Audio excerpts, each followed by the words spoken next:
Welcome to the Healing Manifest podcast, the one true place for you to learn and becoming your best self. Each week, we're going to have a guest on here who's going to teach you from their journeys how you can become your best self, as well as tips as well. This week, we have a guest who is a business consultant as well as a manager. She works with The Moment, a media company who has done events such as Asha K's concert, as well as Armani White. Also, they've done Rolling Loud LA and New York. As on top of that, she's a manager for artists such as Everything Ocean, Tara Lord, and DJ Shannon Hill. Please welcome my guest here today, Katrina Rico. How are you?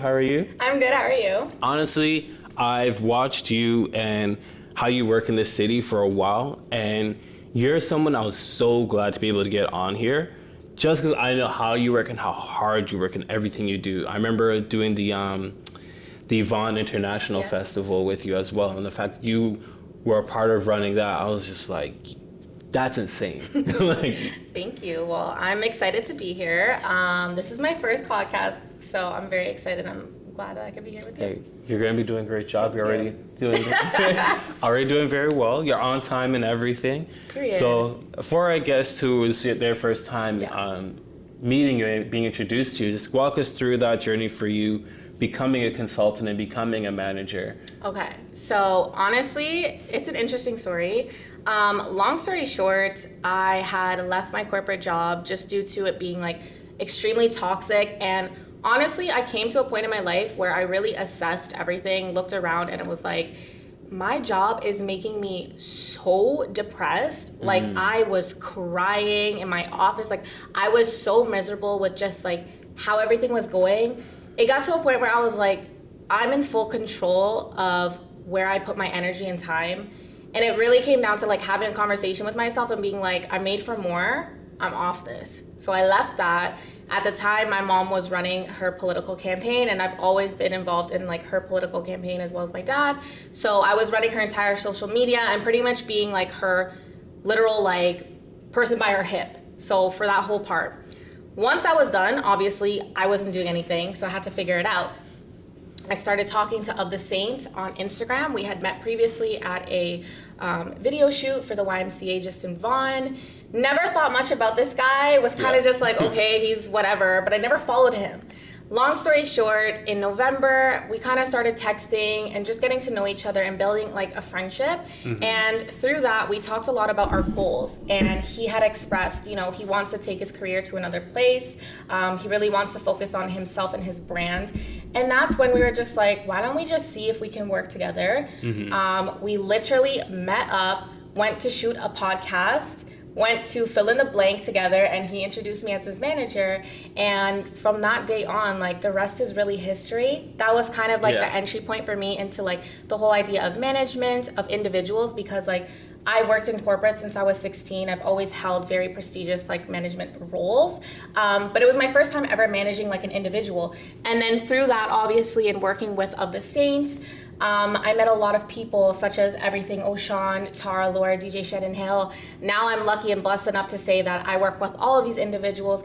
And I also work with, I gotta shout out all our people. I also work with Portion, I'm his manager. Bugs, I'm his manager. I'm also Tomei's road manager now. So we are expanding. And I'm very excited because, as you mentioned with The Moment, that is something that Saint, my partner and my client, founded. He's the CEO, and I am lucky enough to call myself the director of operations for there, and I also do all the social media.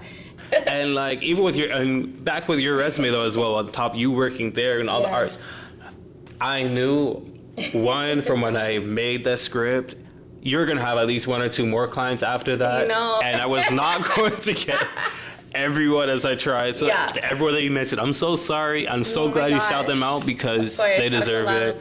And to the people that she's probably going to be managing on top of that once this comes out, you deserve a shout out as well. So what I wonder is, because with such a role as that, I feel like the one being like, when I was around a lot in the music industry, the title of manager is something I feel like gets so misunderstood, and people just think, my career is in your hand. No, pretty much. So how has that been for you to like just articulate what you do and get that understood? Honestly, You're right. A lot of people have mixed opinions of what is a manager. And I feel like it's ultimately up to you as an individual to decide what does that mean. For me, and again, every client is a little bit different just based on what they actually need, support in, etc. But for me, how I look as a manager, it is your right hand. It is the person that you rely on, the person that you can confide in, whether it's on a business thing or on a personal note.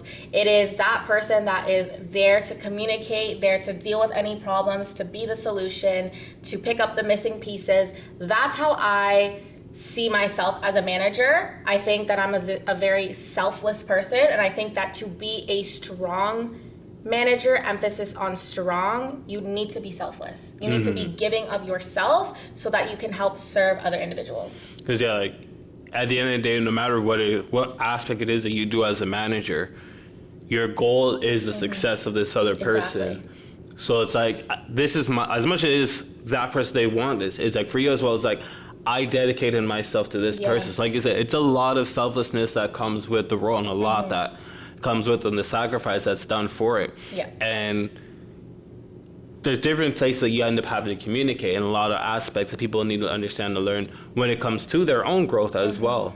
So with those conversations and how it works out, how much do you find that there's things that you teach people that they did not even know themselves? I feel like I am a teacher, and I think that's part of what I love so much about what I do. I feel like whether it's giving them advice on something to do with their artistry or giving them advice just as a person, I feel like that's very much part of what I do. I think a lot of it too is building their confidence.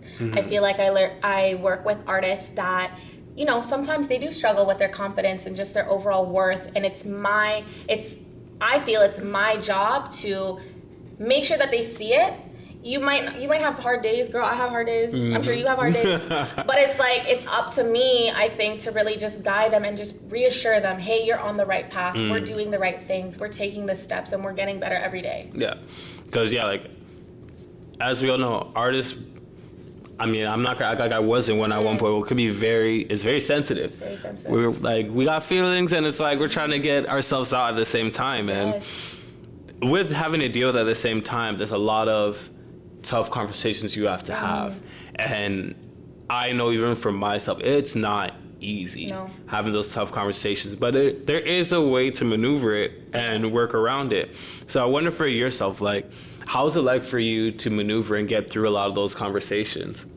It's very interesting. I also believe wholeheartedly that you can never stay comfortable, and I feel like being in an uncomfortable environment is the best way that you can grow as a person, whether that's personal growth or your business growth or whatever the case may be. So having those tough or uncomfortable conversations is like a daily thing.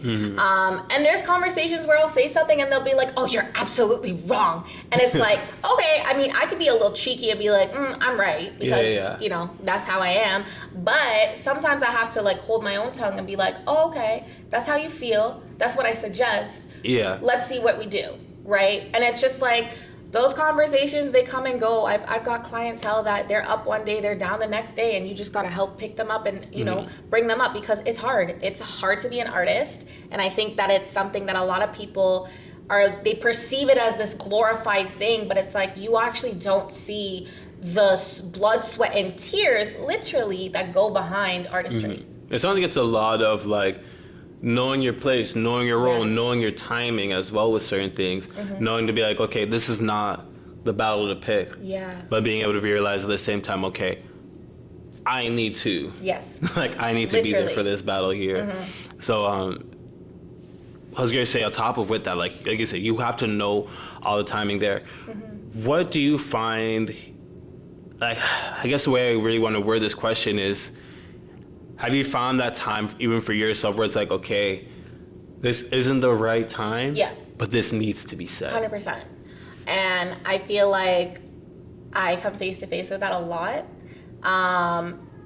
People have goals. They want to be places. I get it. I support you. But sometimes, baby, we got to pause and really just look at the situation as a whole and say, is this the right time? Is this the right move? Should we work a little bit more and do some more groundwork? Because that little bit of a difference can make or break someone's career. And even for a year or so, because everyone, and there's probably going to be 3,500, I don't know how many artists, people in the music industry that you work with that are going to see this, and they all want a manager. Yeah.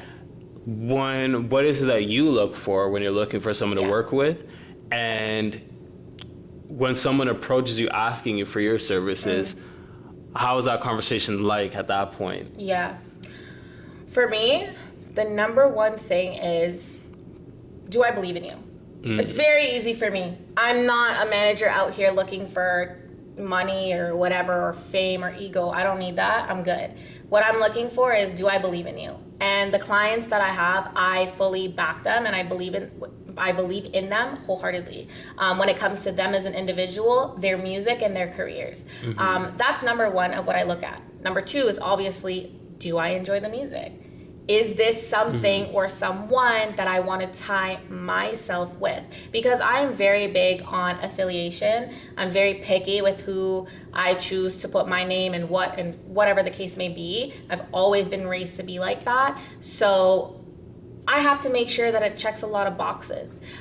When it comes to people reaching out about, management, of course, I get a lot of people interested, and it's really in that initial conversation where I can already tell if this is a yes or a no for myself. And I think it's very important to also understand your boundaries, because some people look at me and they may say, well, she's doing too much. That's of your opinion. I feel like I'm at a place where I'm doing just enough to the point where I can give 110% of myself to every single client and to myself, right? So it's also just knowing your boundaries and what can you and what are you willing to do. And it's very much, it's like, okay, it sounds like even with that, it's like, with everything you're doing, like, okay, I just need to do this for this person, that for that person. They have this, that sorted out. Everything over here is good. Everything over here is good.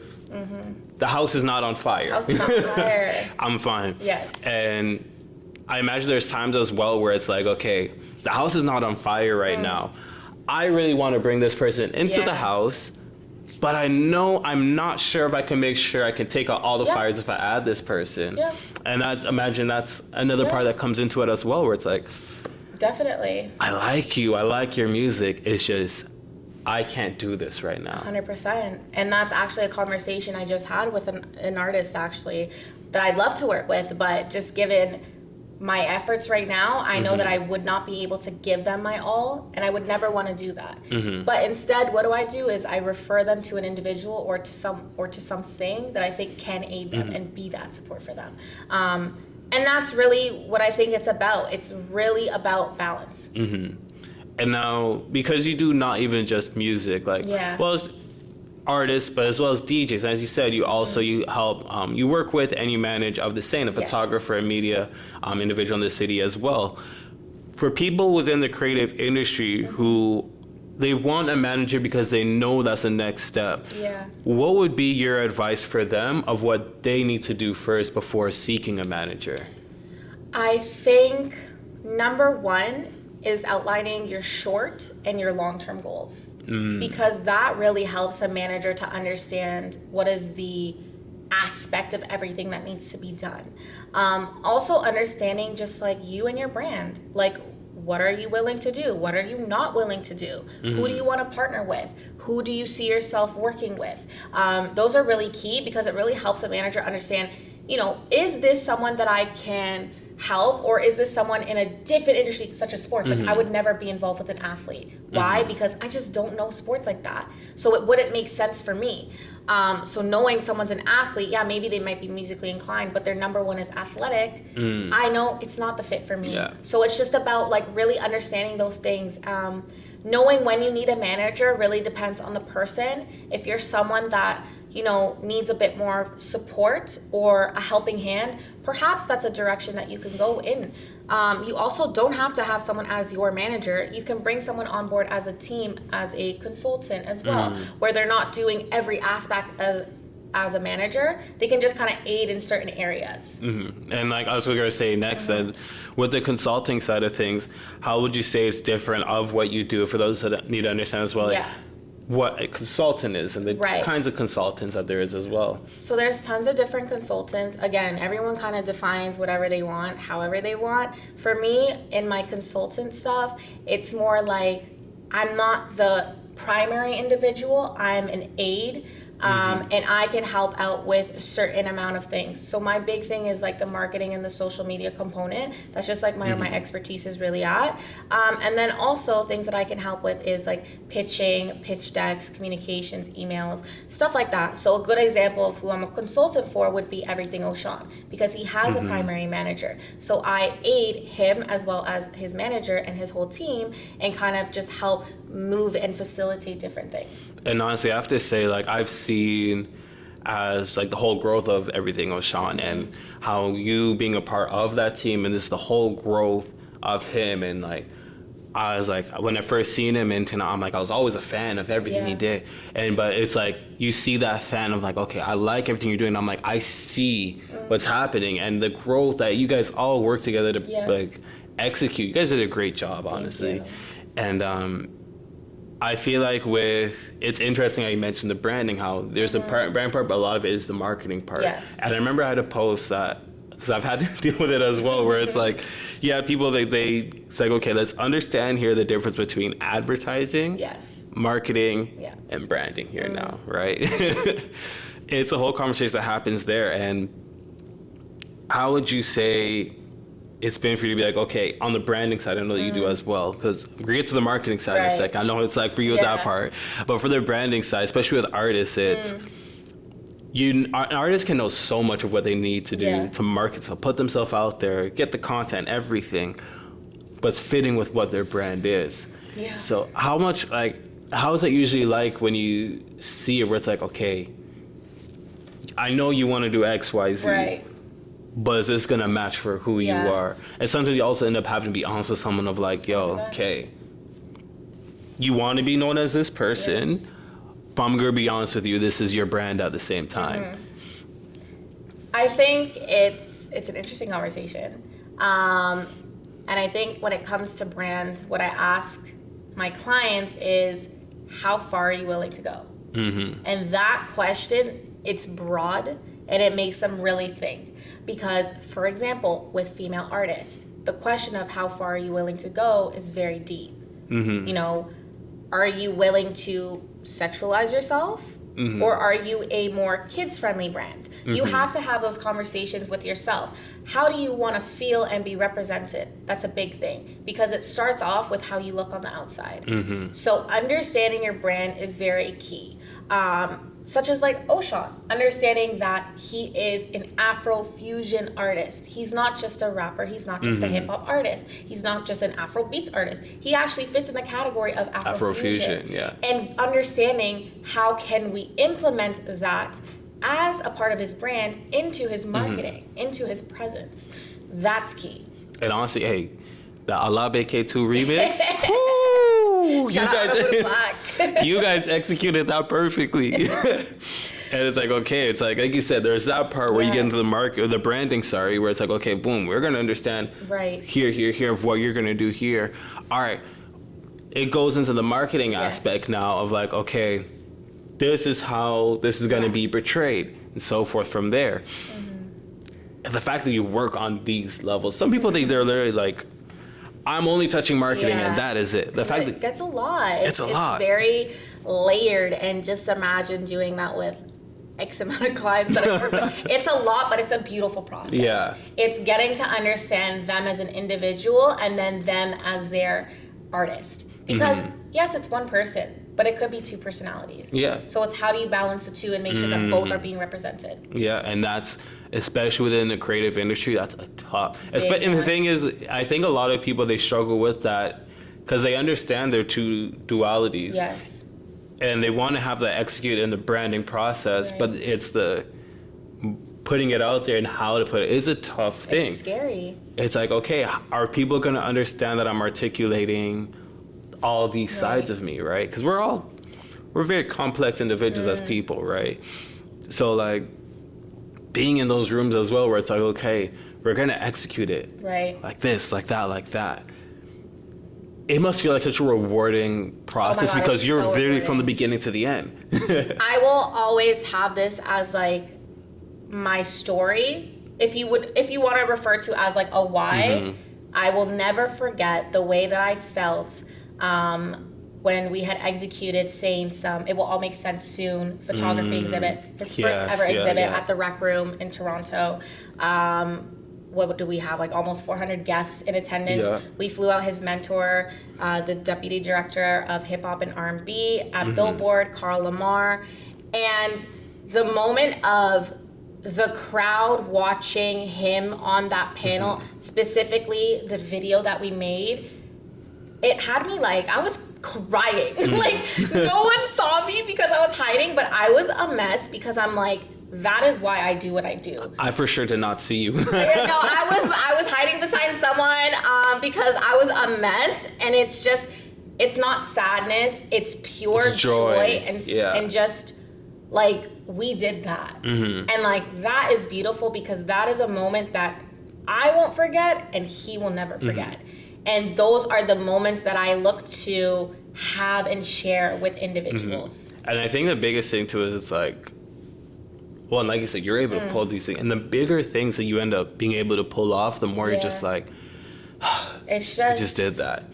And especially when you're sitting and you're doing the planning and you're doing the groundwork and you're literally sitting at a table and you're manifesting this into reality, and then it happens and it's like, wow, like we did that. Okay, on to the next. yeah, it's exactly that. It's like, okay, let's celebrate this moment, and then we go forward from there, right? Literally. There is, with doing those big things, there is a lot of funding that goes into it as well. And I feel like people don't realize, like, okay, there is assistance out there that helps get it done. How would you say that process was like being like, okay, we're gonna put the applications here now, cross our fingers and hope for the best. Like that is a whole process in itself. It's a big process. Definitely like having knowledge and reaching out to individuals or finding a grant writer to help with grants is super helpful. As well as, you know, looking at brands that maybe you want to have sponsor you or be involved and stuff like that. That's a big part of it. With that being such a huge part there, you also, being a part of a lot of the marketing, you get to, you get to see the evolution of marketing, social media out there. And as you go through, and when you started, that was like a huge point of where TikTok was starting to boom. So how is it like for you when you see the evolution of social media and growing with it? Okay, with the evolution of just social media as a whole, it's always changing, and I think that the key to being on top of the change and on top of the curve is just being able to adapt. With things like TikTok and the way that we see how marketing is moving, we know that we like a lot of short form content. So how do we implement into that into your brand? And how do you understand that you can have short form content that is incredible, that is literally shot on a phone? Like, you don't have to go out of your way to do the whole thing. I get it. A lot of people want the whole production, but realistically, when we talk about cost again, it might not be the most cost effective. So how can we work with what we have?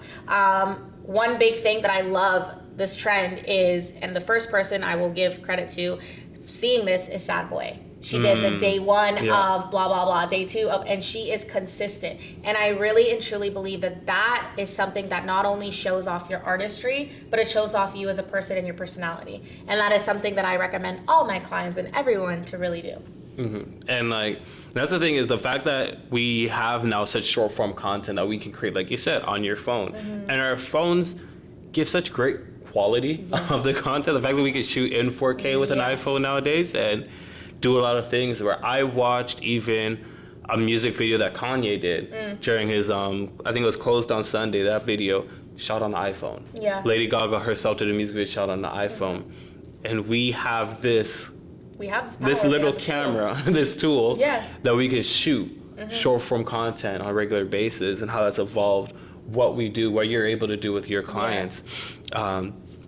You come and you've shown so much different aspects that take part of the business side of it. And I think the biggest thing that people are going to take from it, it's learning the communication side Big. of the business and how important as much of what you do is your your network, the people you work with. Yeah.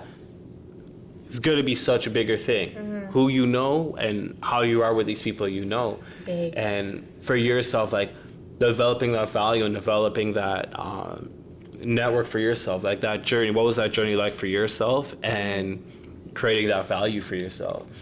I think building my network, it's an ever-going process.